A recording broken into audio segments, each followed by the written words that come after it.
Friends, welcome to my channel Tunga Pakashale. ಯಾರು ಹೊಸದಾಗಿ ನನ್ನ ಚಾನಲ್ ನೋಡ್ತಾ ಇದ್ದೀರಾ, ಪ್ಲೀಸ್ ಸಬ್ಸ್ಕ್ರೈಬ್ ಮಾಡ್ಕೊಳ್ಳಿ. ಪಕ್ಕದಲ್ಲೇ ಇರೋ ಬೆಲ್ ಐಕನ್ ಅನ್ನು ಕ್ಲಿಕ್ ಮಾಡಿ. ಫ್ರೆಂಡ್ಸ್, ಇವತ್ತೊಂದು ಹೆಲ್ದಿ ರೆಸಿಪಿ ಮಾಡೋಣ. ಗಸಗಸೆ ಹಾಲು ತುಂಬಾನೇ ಚೆನ್ನಾಗಿರುತ್ತೆ. ಈಗ ಬೇಸಿಗೆ ಆಗಿರೋದ್ರಿಂದ ಈ ರೀತಿ ನಾವು ಮಾಡ್ಕೊಂಡು ಕುಡಿಲೇಬೇಕಾಗುತ್ತೆ. ಬಾಡಿ ಹೀಟ್ ಆಗಿರುತ್ತೆ. ಇದು ತುಂಬಾ ಕೂಲ್ ಆಗಿಡುತ್ತೆ ಫ್ರೆಂಡ್ಸ್, ದೇಹ ತುಂಬಾ ಕೂಲ್ ಆಗಿಡುತ್ತೆ. ಇದು ಒಳ್ಳೆ ರೆಸಿಪಿ ಅಂತಾನೆ ಹೇಳ್ಬೋದು. ಇದು ಗಸಗಸೆ ಹಾಲು, ಇದನ್ನ ಹೇಗೆ ಮಾಡೋದು ಅಂತ ನೋಡೋಣ ಬನ್ನಿ. ಮೊದಲಿಗೆ ಒಂದು ಮಿಕ್ಸಿ ಜಾರ್ ತಗೊಂಡಿದ್ದೀನಿ ನೋಡಿ. ಒಂದು 2 ಟೇಬಲ್ ಸ್ಪೂನ್ ಆಗೋಷ್ಟು ಗಸಗಸೆ ಒಂದು 4 to 5 hours ನೆನೆಸ್ಬಿಟ್ಟು ಹಾಕ್ತಾ ಇದ್ದೀನಿ ಫ್ರೆಂಡ್ಸ್. ಬಾದಾಮಿ ಮತ್ತು ಗೋಡಂಬಿ ಅದು ಅಷ್ಟೇ ಒಂದು 4 to 5 hours ನೆನೆಸ್ಬಿಟ್ಟು ಹಾಕೊತಾ ಇದ್ದೀನಿ.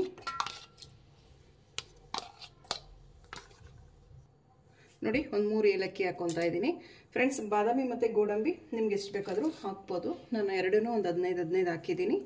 ಒಂದು 1/4 ಕಪ್ ಅಷ್ಟು ಕೊಬ್ಬರಿ ತುರಿ, ಒಣ ಕೊಬ್ಬರಿ ತುರಿ ಇದು ಫ್ರೆಂಡ್ಸ್. ನೋಡಿ, ಕೇಸರಿ ಹಾಕ್ತಾ ಇದ್ದೀನಿ, ಒಂದು ಪಿಂಚ್ ಅಷ್ಟು. ಒಂದು 1/4 ಕಪ್ ಆಗೋಷ್ಟು ಸಕ್ಕರೆ ಹಾಕ್ತಾ ಇದ್ದೀನಿ. ನೀವು ಸಕ್ಕರೆ ಬದಲಿಗೆ ಕಲ್ ಸಕ್ಕರೆ ಸಹಿತ ಯೂಸ್ ಮಾಡ್ಬೋದು. ಒಂದು 1/4 ಕಪ್ ಅಷ್ಟು ಹಾಲು ಹಾಕ್ತಾ ಇದ್ದೀನಿ, ಕಾಯಿಸಿ ಆರಿಸಿರೋ ಅಂತ ಹಾಲಿದು ಫ್ರೆಂಡ್ಸ್. ನೋಡಿ, ಇದು ಸ್ಮೂತಿಯಾಗಿ ಗ್ರೈಂಡ್ ಮಾಡಬೇಕಾಗತ್ತೆ ಫ್ರೆಂಡ್ಸ್. ನೋಡಿ, ಈ ರೀತಿ ನುಣ್ಣಗೆ ಗ್ರೈಂಡ್ ಮಾಡ್ಕೊಬೇಕಾಗತ್ತೆ. ಒಂದು ಪಾತ್ರೆ ಬಿಸಿಗಿಟ್ಟಿದ್ದೀನಿ. ಈಗ ನಾವು ಗ್ರೈಂಡ್ ಮಾಡ್ಕೊಂಡಿರೋಂಥದ್ದು ಹಾಕ್ತಾ ಇದ್ದೀನಿ. ನೋಡಿ, ಮಿಕ್ಸಿ ಜಾರ್ಗೆ ಒಂದು 1/4 ಗ್ಲಾಸ್ ನೀರು ಹಾಕ್ಬಿಟ್ಟು ಹಾಕಿ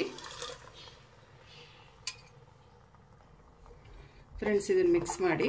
ಇದೊಂದು 1 ರಿಂದ 2 ಕುದಿ ಬರಬೇಕು ಸಾಕು ಫ್ರೆಂಡ್ಸ್. ಇದು ತುಂಬಾ ಹೆಲ್ದಿ ಅಂತಲೇ ಹೇಳ್ಬೋದು ಗಸಗಸೆ ಹಾಲು. ಈಗ ಬೇಸಿಗೆ ಇರೋದ್ರಿಂದ ಈ ರೀತಿ ಮಾಡ್ಕೊಂಡು ಕುಡೀರಿ, ತುಂಬಾ ಚೆನ್ನಾಗಿರುತ್ತೆ. ತುಂಬಾ ಬಾಡಿ ತಂಪಾಗಿಡುತ್ತೆ ಫ್ರೆಂಡ್ಸ್, ಸೂಪರಾಗಿರುತ್ತೆ ಅಂತಲೇ ಹೇಳ್ಬೋದು. ಇದೊಂದು 2 ಕುದಿ ಬರಲಿ ಫ್ರೆಂಡ್ಸ್. ನೋಡಿ, ಈ ಗಸಗಸೆ ಹಾಲು ಇಷ್ಟೇ ತಿಕ್ಕಾಗಿರಬೇಕು, ತೆಳು ಮಾಡಬೇಡಿ, ಇಷ್ಟೇ ಇರಬೇಕಾಗತ್ತೆ. ನೋಡಿ, ಇಷ್ಟಿದ್ರೆ ಸಾಕು. ಮಾತ್ರ ಮಿಕ್ಸ್ ಮಾಡ್ತಾ ಇರಬೇಕು, ಇಲ್ಲ ತಳ ಹಿಡಿದು ಬಿಡುತ್ತೆ. ನೋಡಿ, ಸಾಕು. ಇದು ಒಂದು 2 ಕುದಿ ಬಂದಿದೆ. ಏನಕ್ಕೆಂದ್ರೆ ಗಸಗಸೆ ಹಾಕಿರ್ತೀವಿ, ಸೊ ಅದಕ್ಕೋಸ್ಕರ ಫ್ರೆಂಡ್ಸ್. ಒಂದು ಸ್ವಲ್ಪ ಹಸಿ ವಾಸನೆ ಹೋಗ್ಬೇಕು, ಇಲ್ಲ ಚೆನ್ನಾಗಿರಲ್ಲ ಫ್ರೆಂಡ್ಸ್. ನೋಡಿ, ಇದು ಆರಿ ತಣ್ಣಗಾದ್ಮೇಲೆ ಫ್ರಿಜ್ಜಲ್ಲಿ ಇಡೋಣ. ಫ್ರಿಜ್ಜಲ್ಲಿ ಇಟ್ಬಿಟ್ಟು ಒಂದು 4 to 5 hours ಚಿಲ್ಡಾಗಿ ಕುಡಿದ್ರೆ ತುಂಬ ಚೆನ್ನಾಗಿರುತ್ತೆ. ಬಿಸಿಲು ಕುಡಿಬೋದು, ಬಟ್ ಈಗ ಸಮ್ಮರ್ ಆಗಿರೋದ್ರಿಂದ ಸ್ವಲ್ಪ ಚಿಲ್ಡ್ ಮಾಡ್ಕೊಂಡು ಕುಡಿದ್ರೆ ತುಂಬಾ ಚೆನ್ನಾಗಿರುತ್ತೆ. ಈಗ ಇದನ್ನು ಫ್ರಿಜ್ಜಲ್ಲಿ ಇಡೋಣ ಸಾಕು ಫ್ರೆಂಡ್ಸ್. ನೋಡಿ, ಒಂದು 4 to 5 hours ಫ್ರಿಜ್ಜಲ್ಲಿ ಇಟ್ಟಿದೆ. ಎಷ್ಟು ತಣ್ಣಗಾಗಿದೆ ಅಂದರೆ ಅಷ್ಟು ಚೆನ್ನಾಗಿದೆ. ನೋಡಿ, ಈ ರೀತಿ ಫ್ರಿಜ್ಜಲ್ಲಿ ಇಟ್ಕೊಂಡೇ ನೀವು ಕುಡಿಬೇಕಾಗುತ್ತೆ ಸಮ್ಮರ್ ಟೈಮು. ಬಿಸಿಲು ಕುಡಿಬೋದು, ಬಟ್ ಫ್ರಿಜ್ಜಲ್ಲಿ ಇಟ್ಟು ಕುಡಿದ್ರೆ ತುಂಬಾ ಚೆನ್ನಾಗಿರುತ್ತೆ ಫ್ರೆಂಡ್ಸ್. ನೋಡಿ, ಗಸಗಸೆ ಹಾಲು ರೆಡಿಯಾಗಿದೆ. ತುಂಬಾ ಹೆಲ್ದಿ ರೆಸಿಪಿ, ತುಂಬಾ ಹಳೆ ರೆಸಿಪಿ ಅಂತಲೇ ಹೇಳ್ಬೋದು.